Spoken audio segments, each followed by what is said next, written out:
Bonjour à tous, nous allons nous retrouver aujourd'hui ensemble pour la première partie du troisième objectif du chapitre 2 portant sur la structure sociale. Connaître les théories des classes et de la stratification sociale dans la tradition sociologique. Marx Weber. Lorsque l'on a des auteurs entre parenthèses dans les objectifs d'apprentissage, il est nécessaire de les connaître et de les citer dans la copie. L'analyse de Karl Marx, les classes sociales.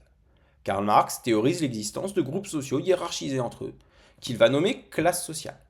Ces classes sociales, elles sont au nombre de deux et disposent d'intérêts antagonistes, c'est-à-dire que leurs intérêts sont opposés, elles vont s'affronter puisque leurs intérêts ne sont pas compatibles. Pour Marx, pour qu'un groupe soit une classe sociale, il faut remplir deux conditions, il y a deux dimensions. La première, c'est qu'elles occupent une même position dans le rapport de production. Par exemple, celui qui travaille et qui ne reçoit que des ordres à l'usine et une autre personne qui va travailler et recevoir que des ordres à l'usine vont avoir une même position dans le rapport de production. Celui qui possède l'usine va avoir la même position dans le rapport de production qu'une autre personne qui possède une autre usine. C'est la classe en soi. Marx dit qu'également il faut qu'il y ait un mode de vie similaire. Deuxième élément, il faut qu'ils aient conscience d'appartenir à leur classe pour être capable de se mobiliser pour atteindre un objectif commun. C'est la dimension classe pour soi.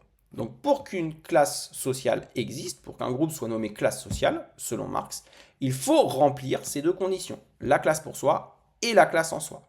S'il n'y a qu'une seule de ces deux conditions qui est remplie, le groupe social n'est pas appelé une classe sociale. Pour Marx, les ouvriers de son époque sont bien une classe sociale. Cependant, les agriculteurs exploitants ne sont pas une classe sociale. Marx l'explique dans Le 18 Brumaire de Louis Bonaparte, écrit en 1852. Il explique que les agriculteurs ont une même position dans le rapport de production, ont un mode de vie similaire, donc ils remplissent la condition classe en soi, mais les agriculteurs ne sont pas une classe pour soi. Donc comme ils ne remplissent qu'une seule des deux conditions, ils ne sont pas une classe sociale. Pourquoi ? Parce que les agriculteurs ont très peu d'interactions sociales les uns avec les autres. Ils vivent très souvent en autarcie, dans leurs fermes. Les fermes sont souvent isolées à plusieurs kilomètres les unes des autres. Et les agriculteurs, en tout cas à l'époque de Marx, vivaient beaucoup d'autosuffisance. Ils cultivaient des produits alimentaires qu'ils mangeaient pour subvenir à leurs besoins. Marx disait que les agriculteurs avaient plus une relation avec la nature qu'une relation avec le social. Marx propose une analyse qu'on appelle réaliste, car Marx se base sur l'histoire. Marx était avant tout un historien. Selon lui, chaque époque est traversée par un affrontement entre deux classes sociales, une classe dominante et une classe dominée. Par exemple, à l'époque de la Grèce antique, les hommes libres et les esclaves, d'accord, ou à son époque, les bourgeois capitalistes, qui étaient propriétaires des usines, et les prolétaires, les ouvriers qui travaillaient au sein de ces usines.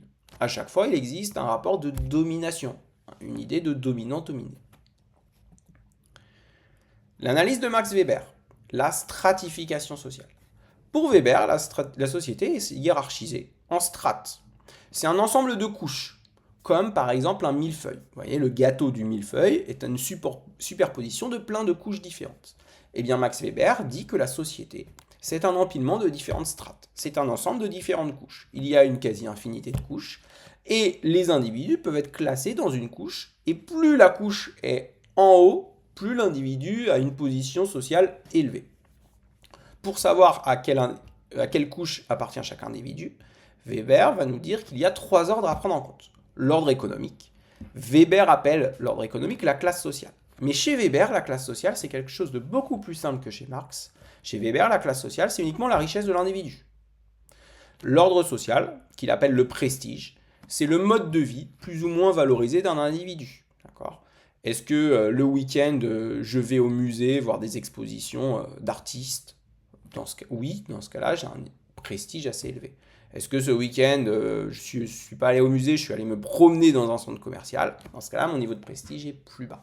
Parce que la société considère qu'aller au musée est plus valorisé que aller au centre commercial. Et enfin, l'ordre politique, qu'il appelle le pouvoir politique. C'est le fait de faire triompher sa volonté. Pour vous donner une définition simple du pouvoir, Robert Dahl, un politiste, l'a défini comme A ayant un pouvoir sur B s'il obtient de B une action que celui-ci n'aura pas fait de lui-même. Si vous dites à votre copain « assis-toi » et que votre copain il ne voulait pas s'asseoir, mais qu'il s'assoit quand même, il vous obéit, alors vous avez eu du pouvoir sur lui. L'analyse de Weber est dite nominaliste, car il s'agit d'une construction intellectuelle opérée par le chercheur.